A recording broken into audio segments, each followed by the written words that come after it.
in the Bay Area, check out the Garlic Fries and Baseball Guys podcast. Shasky, Lubman, bring you all you need to know about the Giants this season every single week. Also, you can listen to exclusive player interviews with current players like Tyler Rogers and past legends like Jeremy Affeldt, Sergio Romo, who Sam caught up with over the weekend, and you can now listen to his conversation with Romo and Affeldt now wherever you listen to podcasts, 888-957-9570. Let me say this. When it comes to Deebo Samuel's single season in 2021, who's had, when it comes out to single seasons with the 49ers, let's just go back to, let's start with 1987 with Jerry Rice, where he scored, 23 touchdowns? In a strike-shortened season. 12 games. It's just sick. It's just unbelievably sick. Where does Deebo Samuel's single season in 2021 rank in terms of all-time single seasons with the 49ers? And it could be wide receiver. It could be running. Because like Christian McCaffrey last year is an all-time single season, right? Frank Gore, when he ran for 95 yards under Norv Turner as the offensive coordinator, that's an all-time season. Deebo's all-time season. Like, I think Jimmy Garoppolo's, and I can't believe I'm doing this. Okay, what are you doing? Because you just said it before the break. Boy, Jimmy Garoppolo's a gift that keeps on giving. When we look back at Jimmy Garoppolo's 2019 season with the 49ers, was that an all-time season for the quarterback position with the 49ers? Really quick, I don't mean to jump in here, guys. Got a quick programming update. I just got a call from Raymond Ritter. TJG is going to jump on with Trayce Jackson Davis is going to jump on with us within the next minute here. So just giving you the producing on the fly. Let's go, baby. Roger Craig's thousands up there. Yep, the first 1,000 season in NFL history. You got Montana's MVP in 1990 up there. This is off the top of my head. Montana's MVP season in 1990. You got the MVP season for Steve Young in 1994. You're absolutely going to have, Jerry Rice's, whatever it was, 98 season when he came back and had like 1,700 yards. Chios had some monster seasons. I mean, there's so many of them. I don't know what to choose, but it's in there. It's in there. I mean, again, you got a Dana Stubblefield Defensive Player of the Year in there somewhere, right? You know what? Let's pivot, man. Let's talk to our main man. Our main man out there playing the Summer League. He's going to be shut down, but he looks good. Looks like he's in great shape. And I got to talk to him about getting a haircut. I thought he was going to keep the hair. Our main man, Trayce Jackson Davis. What's going on, my man? Hey, what's up, guys? How y'all doing? Good, man. We're in a different time slot. We're used to working in the mornings, but I can't lie, TJT. This 10 to 2 slot is pretty good, man. This afternoon thing, I could go with that instead of waking up at 4:15 in the morning. I know he doesn't care. Do you care about the NCAA video game getting released this week? Yeah, man. I'm out here. I don't even have my system. I wanted to play with my brother, because he's at Indiana, and he's quarterback. So you know what's crazy, TJ? This is honestly, and Trayce Jackson Davis joins us on the River Islands guest line. I swear to you, I'm not even joking, Shasky, TJD.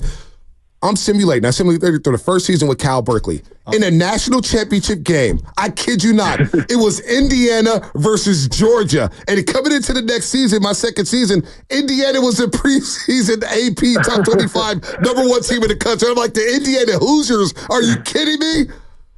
Hey, that's good. They're going to have a lot of work to do, but hey, I'm not going to doubt them. I'm not going to doubt them. Is your brother pumped up? I mean, how's he feeling? Yeah. He's feeling great. He's just getting out there, just working his tail off, and then just letting the work show. So whenever he gets his opportunity, he's going to take advantage of it. Now, how are you feeling, man? You've got the opportunity of a lifetime to practice with Team USA, with the select team, and that's a great honor. Congratulations to you and Brandon Podziemski going into your second season. What was the main takeaway from those practices against those big dogs like Joel Embiid and Anthony Davis and Bam Adebayo and LeBron James? What was the big thing you took away from those scrimmages? The big thing I took away from it is just belonging. Just the group that we were with and who we were going up against. I mean, we didn't get the job done. We lost one game by like 6 and then the other one by 1. But when you're playing against the top 15 best players in the NBA and you're down to 1 point, I mean, it just shows that you belong there and just playing hard. And it was a lot of fun.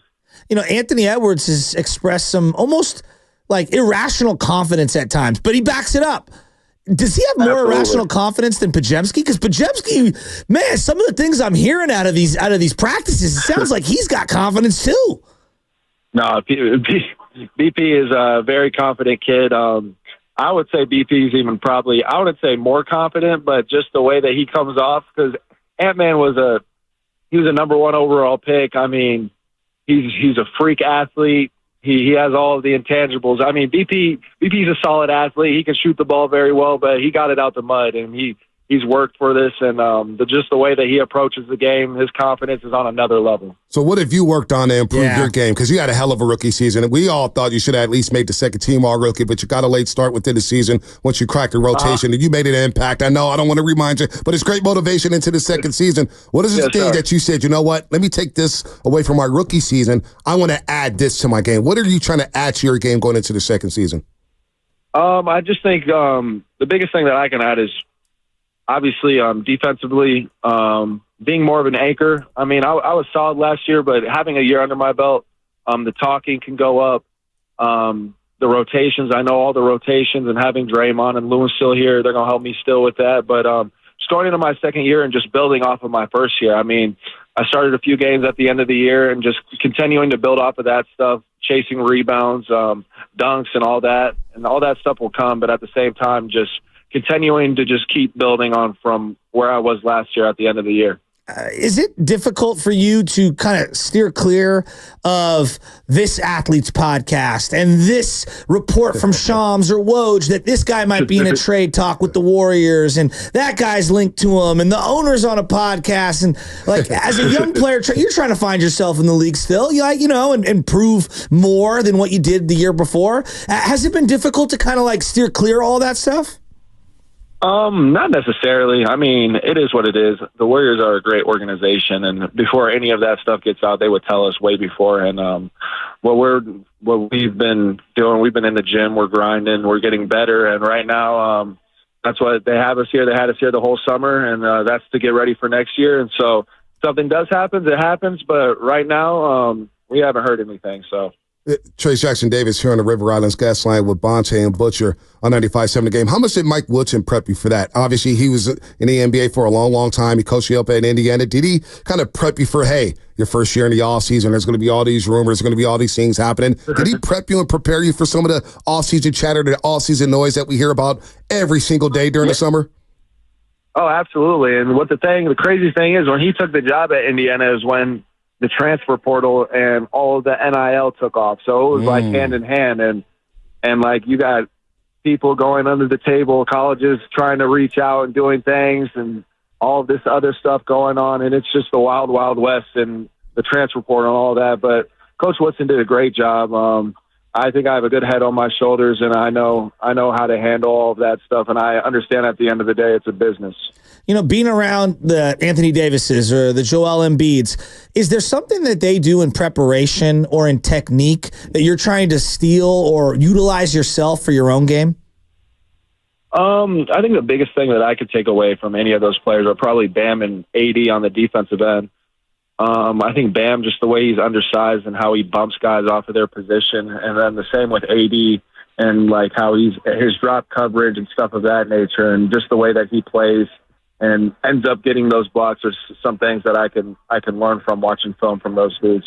No, we love the fact that Raymond Ritter, obviously over there with you, and he's like, hey, man, Trayce is putting in extra work in practice and blah, blah, blah. He's putting in. We like hearing that stuff here. We like it. But I got to ask, man, because, we love the barbershop talk, and, a lot of people coming down line and say haircuts. What the heck made you get rid of all that hair, TJD, man? You had it flowing out there. I did have it flowing. So the thing is, I usually cut my hair off like every year. Oh. And so I skipped last year. I should have had a buzz cut last summer, but I decided to keep it for the draft. And then I always told Loon, this is the week I'm gonna buzz it. And then I finally got to the summer. I was like, nah, it's got to come off now. You didn't want to go with the dreads like Lou, man. Luke Dog's got a flow, man. I didn't think Lou could do it. He had the wave game. He was going 360 with the waves, and all of a sudden he's got a full head of hair. You didn't want to go the Loon Dog route, huh? I might here in the future. It depends. I've never done a braid, so that might be next on my list. So with all these new guys a couple of new guys on the Warriors team, do you feel like the old guy now? I mean, I feel like just with the experience that I've got, I can definitely help lead them and help them out, kind of like the guys did for me, like JK and especially Moses were two dudes that really helped me, especially at the beginning of the season. And so just being out here with Quentin and Reese, just trying to help them, it's been good, and they're putting in solid work, and I think they're going to be some players. There's two kinds of hoopers. It feels like those that can ball out in pants and those who can't, right? JK's always wearing sweatpants in these workout videos. Are you a sweatpants workout warrior like he is? I wouldn't necessarily call me a sweatpants warrior. I mean, maybe sometimes I'll wear some sweatpants just because, but that don't really matter to me. What about the scarf JK was wearing the other day? Because I know the Vegas hit. It's been like 110, 120 out there. What about the scarf out there? Are you pulling that off? Are you going to steal that scarf from his wardrobe? At him? Yeah, I don't think the scarf is for me, but I think JK was just trying to watch out for the sunburn. So. Oh my God! Real quick before we let you go, obviously we lost some legends with the Warriors. CP3 moves on to San Antonio. I know you guys learned a lot from him, especially BP, but also Klay Thompson, an icon here in the Bay Area. He's going to eat for free wherever he goes. He moves on to the Dallas Mavericks. Any parting words with Klay Thompson and CP3 as they move on to different teams here, TJD? Yeah, for Klay, he called me about a week and a half ago. We had a good conversation. I mean, just being his rook, it was a lot of fun, and he's a great dude on and off the court. And I wish him nothing but the best until we play them. And so besides when we play them, I wish him nothing but the best. I hope he breaks all of his three-point records and gets all the accolades that he wants, and just finishes out his career stellar. And so that's what I wish for Klay.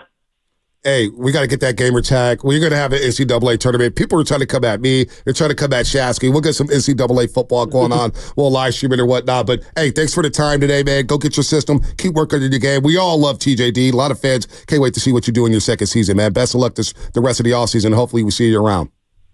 I appreciate you guys. Thank you. Good Anytime. stuff. Trayce Jackson-Davis here. I keep wanting to say the morning roast, but I'm going to say brunch with Butcher and Bonte. But we got a break. That was real quick. TJD, short notice. It was a lot of fun. We love TJD around here. He's full of energy. He's working on his game. Can't wait to see what he does in years.